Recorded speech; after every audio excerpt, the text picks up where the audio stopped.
Bio inorganic കെമിസ്ട്രിയിലെ ഒരു ചെറിയ ടോപ്പിക്കാണ് ഇന്ന് കവർ ചെയ്യുന്നത്. Classification of elements according to their action in biological system. Essential elements. എന്താണ് essential elements? The elements which are essential for the maintenance of life in organisms. അതായത് ഓർഗാനിസത്തിലെ ലൈഫിനെ maintain ചെയ്യാൻ ഇത്തരം എലമെൻറ്റ്സ് അല്ലെങ്കിൽ ഏതെല്ലാം എലമെൻറ്റ്സ് നെസസറി ആണ് എന്നുള്ളതാണ് എസെൻഷ്യൽ എലമെൻറ്റ്സ്. അത് നമുക്ക് മെയിനായിട്ട് രണ്ടായിട്ട് ക്ലാസിഫൈ ചെയ്യാം. ഒന്ന് ബൾക്ക് എലമെൻറ്റ്സും രണ്ട് ട്രേസ് എലമെൻറ്റ്സും. ബൾക്ക് എലമെൻറ്റ്സ് 11 എണ്ണമാണ്. അവയെ മാക്രോ ന്യൂട്രിയൻസ് എന്നും ട്രേസ് എലമെൻറ്റ്സ് 19 എണ്ണമാണുള്ളത്. അതിനെ മൈക്രോ ന്യൂട്രിയൻസ് എന്നും പറയും. അപ്പോൾ ഫസ്റ്റായിട്ട് ഏതെല്ലാമാണ് ബൾക്ക് എലമെൻറ്റ്സ് എന്ന് നോക്കാം. Oxygen, carbon, hydrogen, nitrogen, sulphur, phosphorus, sodium, potassium, calcium, magnesium and chlorine. Then ഏതെല്ലാമാണ് ട്രേസ് എലമെൻറ്റ്സ്?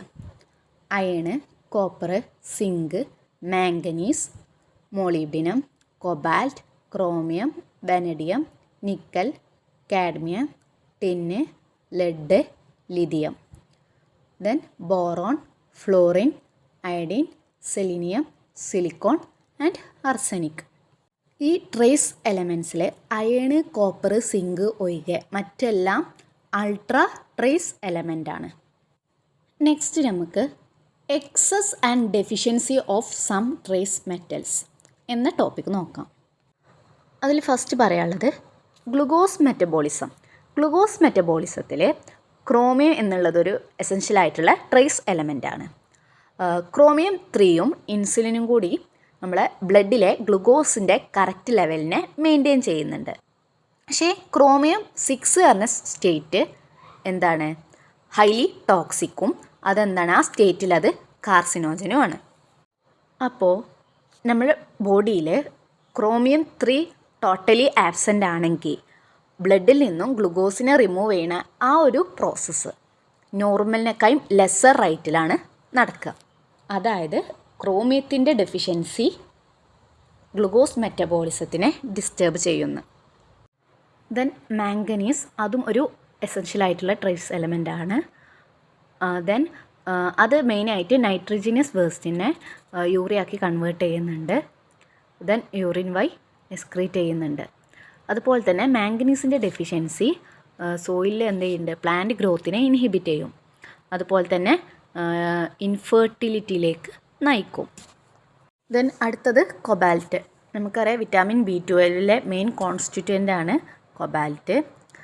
ദെൻ അതുപോലെ തന്നെ അതിൻ്റെ ഡെഫിഷ്യൻസി ഇൻ സോയിൽ അത് എന്തിനെ എഫക്റ്റ് ചെയ്യുന്നുണ്ട്? Health of grazing animals. അതുപോലെ തന്നെ അനീമിയ, വൈറ്റ് ലിവർ ഡിസീസിന് കാരണം കൊബാൾട്ടിൻ്റെ ഡെഫിഷ്യൻസിയാണ്. Then nickel, hydrogenase and ureases എൻസൈംസിലെ എലമെൻ്റാണ് നിക്കൽ. അതിൻ്റെ ഡെഫിഷ്യൻസി എന്ത് ചെയ്യും? ഫങ്ഷനിങ് ഓഫ് ലിവറിനെ സ്ലോ ഡൗൺ ചെയ്യുന്നുണ്ട് ചിക്സിലെ. നിക്കലിൻ്റെ കോൺസെൻട്രേഷൻ കൂടുകയാണെന്നുണ്ടെങ്കിൽ അത് കാർസിനോജനിക് ആവും.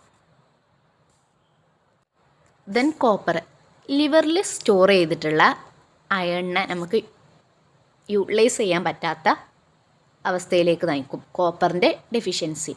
അതുപോലെ തന്നെ എക്സസ് കോപ്പറൊക്കെ എന്തിലേക്ക് നയിക്കുന്നുണ്ട്? വിൽസൺ ഡിസീസ്, ബെഡ്ലിങ്ടൺ ഡിസീസ് എന്നൊക്കെ പറഞ്ഞിട്ടുള്ള ഡിസീസിലേക്ക് നയിക്കുന്നുണ്ട്. ഇത്തരം ഡിസീസിനെ ട്രീറ്റ് ചെയ്യാൻ വേണ്ടിയിട്ട് കൺട്രോൾഡ് ഡോസ് ഓഫ് EDTA കൊടുക്കുന്നുണ്ട്. അതെന്ത് ചെയ്യുന്നുണ്ട്? ഒരു വാട്ടർ സൊല്യൂബിൾ കോംപ്ലക്സ് ആയി മാറുന്നുണ്ട് Cu2+ അയണുമായിട്ട്. ദെൻ അടുത്തത് അർസനിക്. അത് റെഡ് ആൽഗെ, ചിക്സ്, മറ്റു മാമൽസിൽ ഇൻക്ലൂഡിങ് ഹ്യൂമൻസിലൊക്കെ അൾട്രാ ട്രേസ് ആയിട്ട് കാണപ്പെടുന്നുണ്ട്.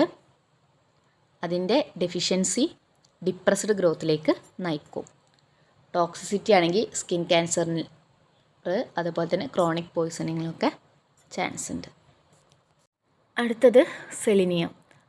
അതിൻ്റെ ഡെഫിഷ്യൻസി ഇൻ സോയിൽ എന്തിലേക്ക് നയിക്കുന്നുണ്ട്? White muscle disease in grazing sheep.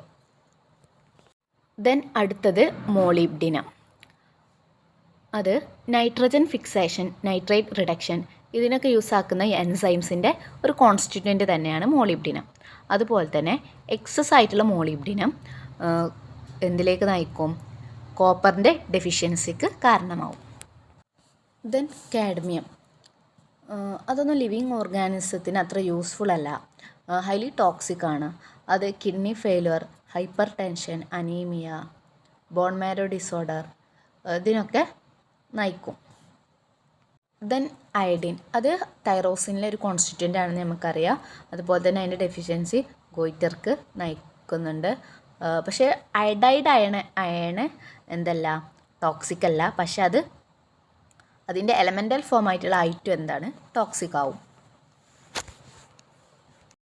Then mercury. അതിനും നോൺ ബയോളജിക്കൽ ഫങ്ഷനാണ്, ഹൈലി ടോക്സിക് ആണ്. Then lead. അതെന്ത് ചെയ്യുന്നുണ്ട്? സിന്തസിസ് ഓഫ് ഹീമോഗ്ലോബിൻ അതിനെ ഇൻഹിബിറ്റ് ചെയ്യും.